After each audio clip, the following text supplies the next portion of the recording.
Miss Barbie Forteza, abay tinupad ang isa sa mga wish nito at David Licauco may balak magpa-showdown. So, parang sinasabi ni Ma'am Chi dito na they are collecting funds para po matuloy yung movie nga.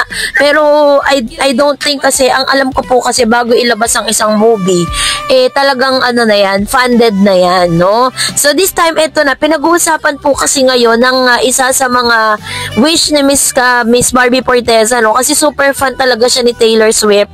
At dito niya inilabas, no, na parang in-impersonate niya si Taylor sa kanya pong pananamit ngayong Halloween. Ito yung kanyang entry, no? Kasi bawat celebrity kasi naglalabas ng kani-kanila mga entry, especially yung mga actress, no, yung mga girls, yung talaga yung mahihilig sa ganito. Pero alam niyo po ba, nakapansin-pansin kay Barbie Forteza na lalong nag-stand out yung kanyang beauty nung pinahaba yung hair niya, tapos medyo ano, no, yung parang may kulay yung hair niya. Talagang sobrang mukha siyang foreigner. Hindi man niya na talagang parang nakuha or parang nakopya mismo yung itsura ni Miss Taylor.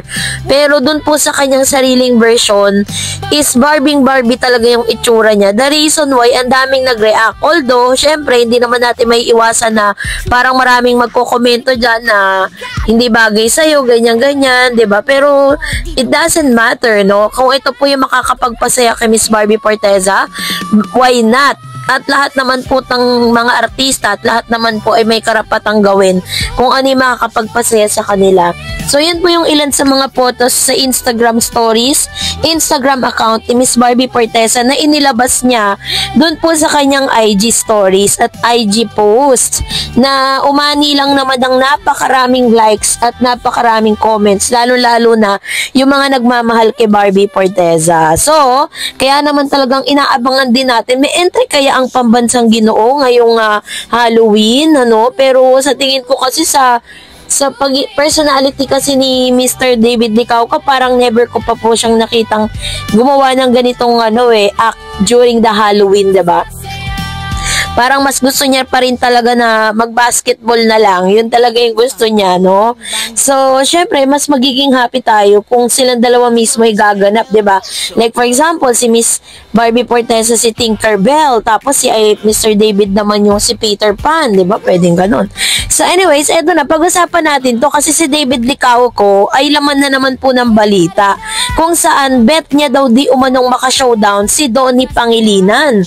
Base po sa isang viral tweet o naging viral ang naging tweet ni David Licauco sa kanyang ex-social media account na dating Twitter. Sa mensahe kasi niya, nagpahayag siya ng kahandaan na maka-showdown sa paglalaro ng basketball ang mga talent ng Kapuso Station. So, nakarating na po ngayon sa dito po sa kabilang kampo sa ABS-CBN, no, yung kanyang paghamon na gusto niyang maka-showdown ng ilan sa mga aktor at ilang players po ng Star Magic at kasama na dito si JB.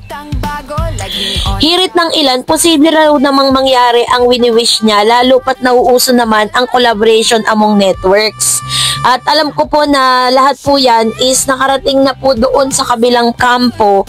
At alam natin na Gina G din ang mga artista po ng ABS-CBN para maka-showdown ang isang David Licauco. Umani naman ng samot-saring reaksyon sa mga netizen ang nasabing post ng mapag-usapan sa isang portal. Hirit ng ilan, posible rin naman daw na mangyari ang wini-wish niya, lalo pat nauuso ang collaboration among network. Say naman ng mga nagmamarisol, bet daw pakainin ng alikabok sa hardcourt ni David si Donnie. Oh my God! O kaya si Gerald Anderson. Itong ilan sa kanilang say, manifesting it would be a big event. Haha, alam ko sa kalam ka sa basketball. Bet bang pakainin ng alikabok sina Donnie o Gerald? Team Daniel versus Team David or Team Gerald versus Team David? Looking forward to that. Sana next year na.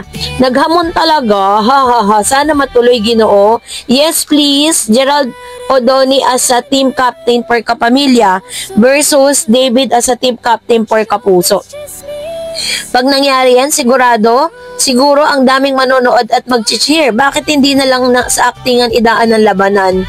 Haha, kamakailan lang ay naglaro sa Shoot of Asia Basketball Exhibition Game si David kasama si Dustin Yu na tumakatawan sa Team Pilipinas.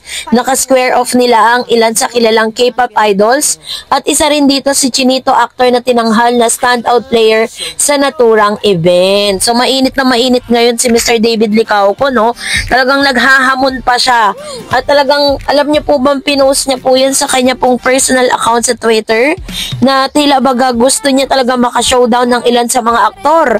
Isama na natin si JB dyan, no?